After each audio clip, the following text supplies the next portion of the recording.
Hey there, guys. This is Andy Bacon with the Bacon Group, and this is video number 3 in a series of 8 or 9, where we're kind of recreating what we did about a year and a half ago at a live seminar, where we talked about solving homeowner problems and structuring offers, because not everything is a cash offer, or not everything is straightforward, and there's a bit of money to be made. So what we did is we talked about 8 or 9 deals that we explained where the lead came from. We explained how we dissected that lead, how we structured the offer, and then the profits that we made. And the profits range anywhere from $10,000 to $262,000.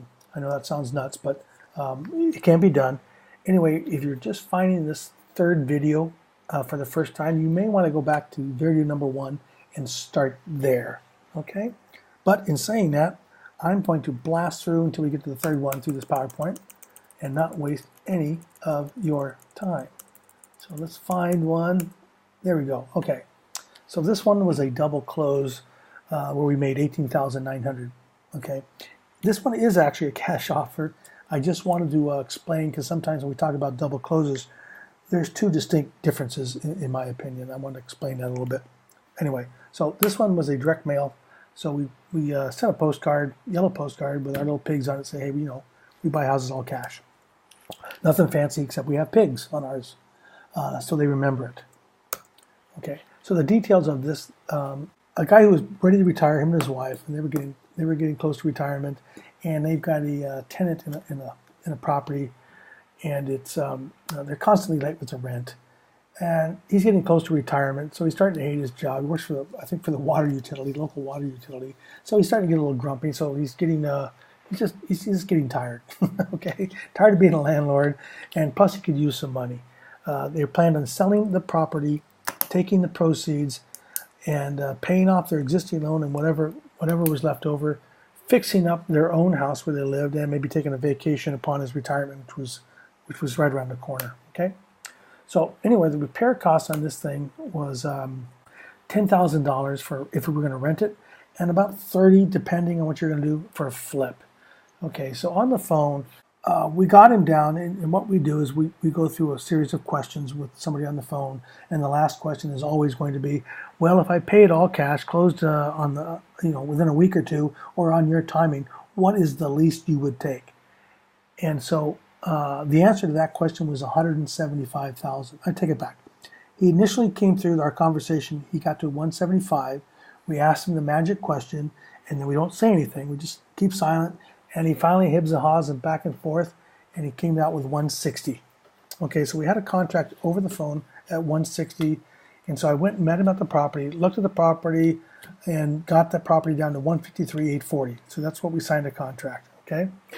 I then sold this for $172,740, and we also promoted it as an ARV, after repaired value, of $265. Okay, so this was kind of a simple deal, but it's not a simple assignment like it was in video number 1. It's a double close, and so I wanted to explain what that looks like. Okay, and why do I use a double close? Primarily for me, I use a double close whenever I don't want to get into a conversation about my wholesale fee. Okay, so in other words, if I'm selling this property to somebody for $172,740, and I say, hey Joe, do you like this deal? Yes, I love this deal, Andy. Okay, it's $172,740. No, I love it. Okay, it's a good deal, isn't it? Oh, I absolutely love it, Andy. Okay, Joe. By the way, I just want to sign my contract to you. And they go, that's fine. And then they see I'm making $18,900. All of a sudden, Joe doesn't like the deal as much. $172,740 now sounds expensive because he sees what I'm making. Okay, and you'll see a little later where I've got assignment deals for $100,000. It depends on how you're doing your business. So that's one of the reasons I use a double close. So let me explain a double close. Okay, a double close is also called a back-to-back closing sometimes, and this is what a basic double close and or back-to-back closing looks like. And this is from the view of a wholesaler. So there's you're the wholesaler, and what you do is you go find a seller and you get a contract. Then you go find a buyer and you get a contract. You then go find a title company or an attorney company, attorney depending on what state you're in and where you're doing your business. At which point the title company says, listen, I will do a back-to-back closing. In other words, I'll close it all on the same day. But you need money, you need funds to actually purchase the property.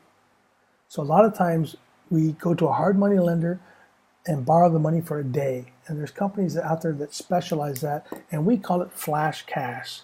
So what happens is I actually have to go buy the property and then resell the property. When you buy a property, that costs you money. When you sell a property, that costs you money. Okay? So I have 2 closings and I'm paying for those things. So what happens in this scenario next is I've got to go find my flash cash. At which point I borrow the money, I give it to the title company, and we close on the first deal. Okay? And they release the funds to the seller. At which point, here comes the buyer, and we close on that deal. The buyer brings their money, give it to the title company. Title company gives me all the proceeds, and then I pay off my flash cash. Okay? So like I said, this is an expensive way to do business if you don't have to. And when I say if you don't have to, there's another way. And I call it a simultaneous close, or a B2C. So I'm saying, hey, can my B2C close my A to B transaction? Can my buyer fund the entire deal? And I asked the title company if they're willing to do this. Majority of title companies will not do this. So you have to find one that does, and they're out there, and they're out there in every state. Okay, and it looks like this. Once again, it's you, the wholesaler. I go find my seller. I get it under contract. I look for a buyer. I get it under contract. I contact my title agency or my attorneys and say, hey, listen, this is what I'd like to do. Are you willing to do it? And they say, yes, I will do that. So instead of buying or closing on the A to B, in other words, instead of buying it and selling it, I actually sell it and then buy it. So the very first transaction, let's say it's 10 o'clock in the morning. Here comes my buyer with all the money, and they give it to the title company. We then sell the property to the buyer. The title company holds the cash and the title work. Okay? Then at, say, an hour later, I go close the second deal. Where's the money come from? It comes from my buyer. They pay the seller. I get the difference.